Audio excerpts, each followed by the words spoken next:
national lockdown for the coronavirus, Your Majesty. No trains, buses, or cars. We'll walk, said Baba. Do you know how far it is? Nearly 900 kilometres. Precisely 881. It's dangerous, argued Ma. Heavy police deployment everywhere, day and night. Many have died on the road already. Many haven't.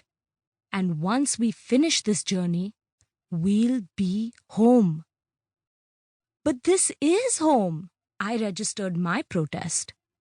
No, asserted my father, too curt for his make.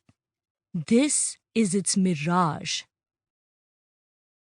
Baba is full of mirage analogies. It's because we belong to a small village in the great Indian desert of Rajasthan, where the devious sun often sketches mirages and foolish feet often beg for futile chases.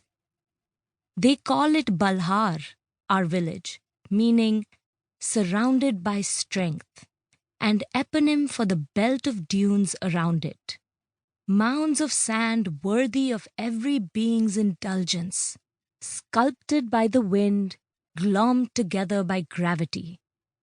Majestic and sterile, divine and godless. I'm certain you're fond of the dunes too, ma'am.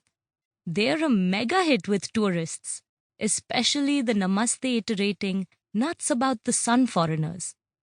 Did you know the Goras pay up to 300 rupees for an hour of camel safari on the dunes? 300 rupees!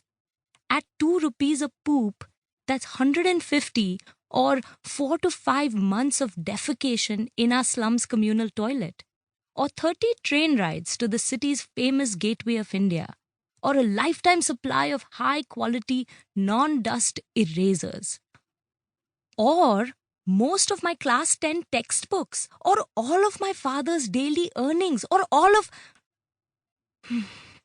You get it.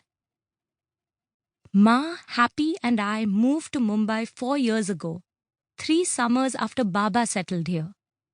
Today, we're walking back to Rajasthan, looking for the home we once fled, feeding the behemoth of full circles.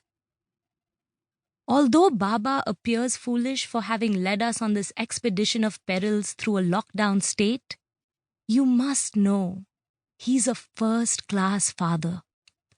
A man with the usual human burdens, but the tensile strength of tungsten, who lost his hinges only recently. Let me tell you about that manic moment, ma'am, the one that stole my father's bearings and went on to introduce us to the smoky ferry. It was a bright, hot morning 2 days ago, and social distancing had slipped away.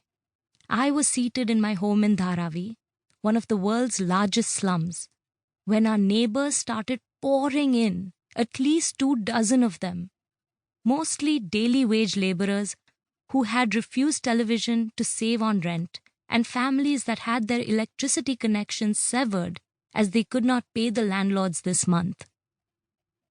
14th April marked 3 weeks of the first COVID-19 lockdown in India.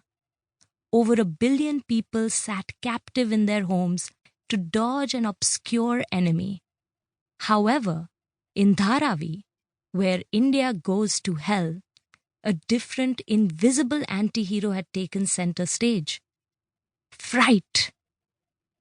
To accommodate the assembly, Baba lifted the children to our 2-foot-tall loft, while grown-ups crowded the room. As the kids squeezed and pushed, wrestling for the best view of the television, Father intervened. "Feet to the wall, heads out of the loft," he instructed. The children obeyed, now morphed into live shrimps, their bellies pressed on the concrete and chins pushed high. The mystery of space was solved, but with time, the floating heads resumed their pinching and tussling. It was the heat, sweat, and some whacked-out stroke of evolution, which was turning the crustaceans into jumpy frogs.